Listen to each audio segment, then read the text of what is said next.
Nous sommes sous notre série d'exercices corrigés en langage C dans le chapitre structure conditionnelle. Qu'est-ce que cet exercice nous dit? Avec des if puis avec switch, écrire un programme qui permet de saisir un entier.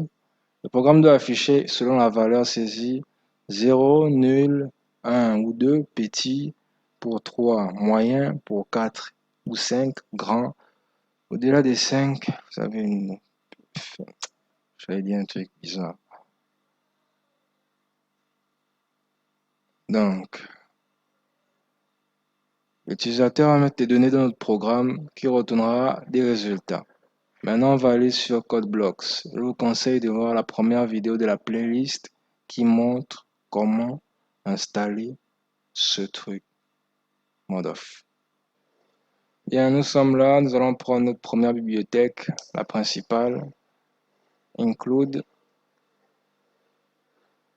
studio.h qui regroupe toutes les instructions de base importantes.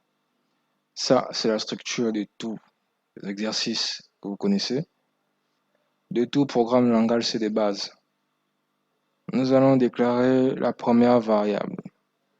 Donc, c'est un n. Nous allons faire le foufou avec lui. Là, c'est pour que l'utilisateur puisse saisir un entier. Donc, on va l'afficher avec printf, entrer un entier, le scanf. Il va recevoir la variable que l'utilisateur va entrer. Donc, modulo d, pourcentage d, parce que c'est un nombre entier. Vous voyez un peu. Et le et là, et n, c'est pour dire que c'est lié à notre variable qu'on vient de définir.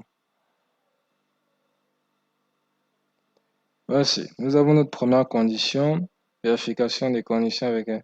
Elle est là. Donc, si l'utilisateur, c'est que l'utilisateur a rempli le n là est égal à 0, on va dire nul, comme le programme nous l'a dit. Voilà, dans le cas où il est égal à n ou 2, petit. Dans le cas où il est égal à 3, moyen. Dans le cas où il est égal à 4 ou égal à 5, il est grand. Et enfin, le dernier truc, au-delà hors norme. Hors norme. On va compiler. On va mettre 9. Voilà. On va mettre 3. Voilà. Maintenant, on va supprimer tout ça là et on va faire avec le switch. Nous allons déclarer là-bas la première variable, ça reste toujours pareil.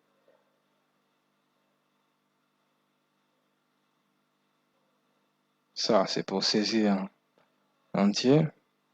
Alors, le switch, comment ça marche? Le switch, il te permet de spécifier un chiffre précis dans lequel il sera lié à une action qui sera faite. Donc, sa structure, elle est comme ça. On va backer ça.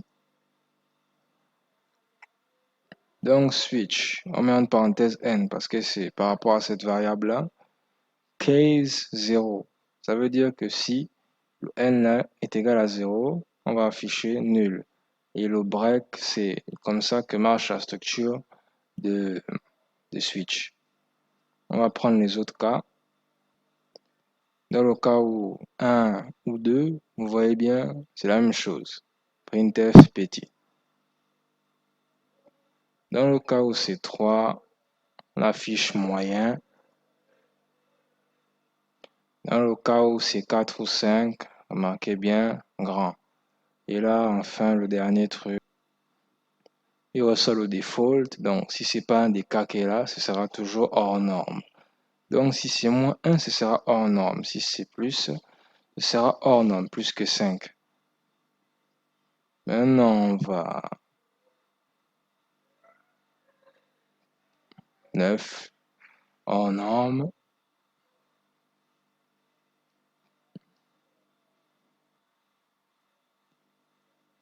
3. Voilà. Si vous avez aimé la vidéo, vous pouvez liker, lâcher un commentaire ou partager la vidéo. Et n'oubliez pas, n'oubliez jamais ça. Il récompense les audacieux.